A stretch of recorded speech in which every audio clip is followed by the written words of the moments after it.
خاصتا نزدیک میگن جامعه جهانی و اقوام متحده بیایه با شما اینجا مذاکرات کنه. از اونا چی خواستن؟ امی که دوباره در افغانستان دولت جدید بیایه، دولت انتخابی باشه که انتخاب مردم باشه بیایه، چی خواستن از اونا؟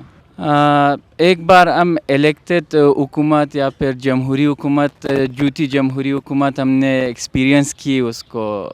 ابھی اس کے بارے میں ہم یہاں پہ نہیں بیٹھے ہوئے. بس ہماری بیٹھنے کا مین مدعا یہ ہے کہ جہاں پہ بھی افغان نیشن ہے، افغان ریفیوجیز ہے، ان کو ان کا بنیادی حق دیا جائے زندگی کا. اس ملک جگہ کا منشان ہے جہاں پہ بھی ہے، وہ جس ملک میں بھی، اس زمین کے کسی بھی کونے میں اگر ہے، ان کو ان کا حق دیا جائے. جو انٹرنیشنل کمیونٹی کے نمائندے ہم چاہتے ہیں کہ ہم سے آ کے مذاکرات کر لیں، ان سے بھی ہم یہی چاہیں گے. ہم جگہ کا پرابلم نہیں ہے، ہم جہاں پہ بھی رہ سکتے ہیں، مگر ہمیں وہ بنیادی حق انسان کا دیا جائے.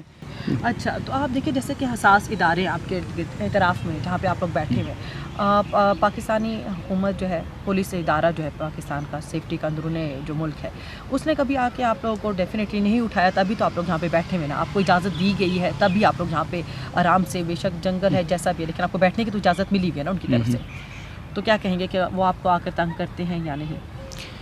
اور پہلے پریس کلب بیٹھے، وہاں سے اٹھنے کی کیا وجوہات تھی، یہاں پر آنے کی کیا وجوہات تھی؟ پریس کلب کے سامنے ہم لوگ تقریباً 35-36 دن وہاں پہ تھے. تو وہاں پہ انہوں نے کوشش اس طرح کچھ کی، آفیشیلی ان آفیشیلی کوشش کی گئی کہ ہم وہاں سے نکلیں. پھر ہم نے شروع کی اپنی مارچ، نکلنا چاہا. پتہ نہیں تھا ہمیں کہاں جانا ہے، نامعلوم جانا تھا.